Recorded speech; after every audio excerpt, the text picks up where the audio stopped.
First of all, I have the privilege of being asked by the Prime Minister just over a year ago to be the envoy on his behalf, the UK envoy for freedom of religion or belief. It is a great privilege. I never sought to climb the ministerial ladder, but this is a wonderful opportunity to make a difference across, hopefully, the world, because this is a huge problem, unrecognised in our country and in many, many countries. Countries right across the world, people are unable to get an education because of their faith. They're losing their jobs, homes, their churches are pulled down. People are unable to get access to justice. They're imprisoned. If I can give you just a few examples, because the numbers are just almost beyond what we can imagine. Many of you will have heard of the organisation Open Doors, a charity that each year produces what's called the Open Doors World Watch List. And this lists simply the persecution of Christians across the world. And of course, many other faiths and indeed humanists who don't have a faith at all are persecuted in different countries.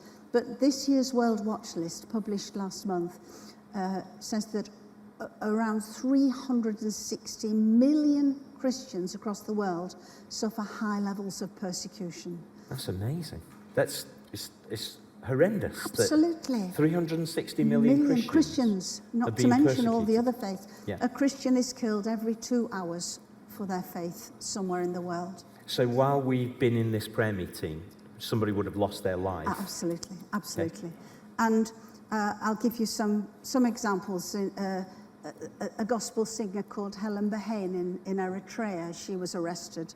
Eritrea is a country which doesn't allow the free worship of faith as Helen was exhibiting it. And she was imprisoned, and prisons in Eritrea are not a pleasant place. She spent many, many months, I think over 2 years, being in prison, much of it in a shipping container, where she was almost frozen to death at night and almost burnt to death in the heat of the day. And when most people in these shipping containers, when they're in prison, they go mad and they die. And the guards said to her, why aren't you going mad? And she said, because I have the word of God in me.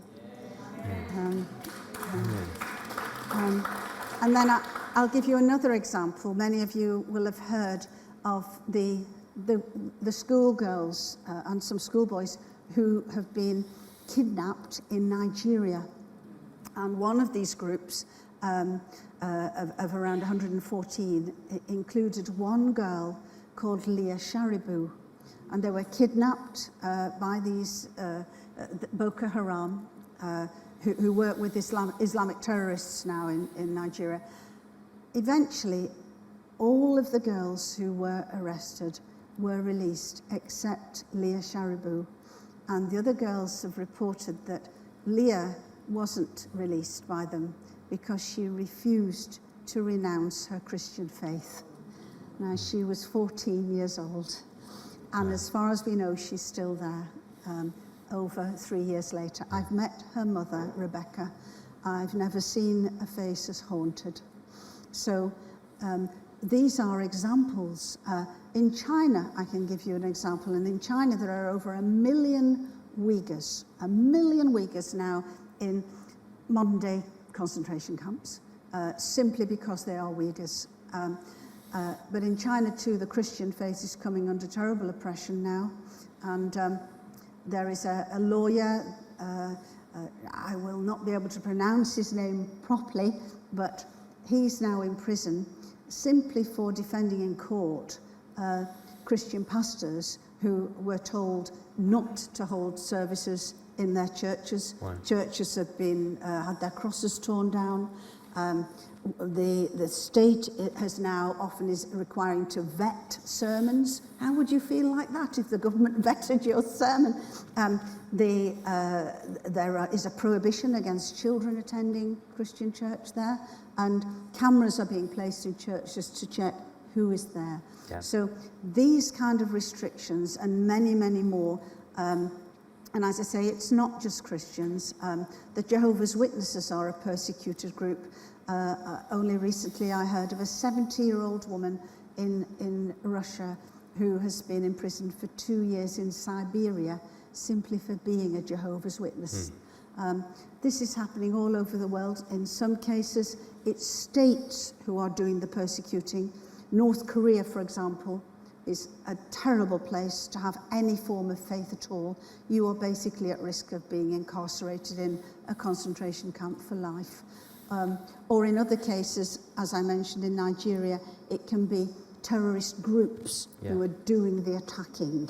So that's why we have to work and pray to try and change this situation and bring to the world's attention how terrible this is in the 21st century. Wow. It's an incredible thing to think about, isn't it? And, you know, it kind of challenges me as I know I'm the pastor and I'm supposed to get up on every Sunday morning and go, wow, I'm really looking forward to church. And I usually am. But now and again, like all of us, we kind of think, oh, gotta go again, you know. Yeah. But I guess when we realize that there's so much persecution, it makes us grateful, doesn't it, church? Yes, for being able to really worship in freedom and to be able to do things like this tonight. And when we hear these stories, how can I, as a Christian, it seems so big of an issue for me, how would you help me to pray for that, Fiona? How could I do that? Well, thank you for asking me, Mark. And there are a lot of ways that you can pray, and some are very practical. I'm very pleased that the UK government, and we are now really a global leader in highlighting this issue. The government is holding a conference at the beginning of July this year here in central London, and bringing from across the world government ministers, faith leaders, community leaders, to actually discuss this big issue and how we can change the situation and how we can agree on action to actually change it, how we can send people back to their countries, because people are coming from all over the world, to actually change the situation. So are you hosting that, Fiona? Yes, the UK is hosting it, and it's my privilege to be working with people within the Foreign Office. Wow. To have an office in the Foreign Office is a great privilege to actually arrange this conference.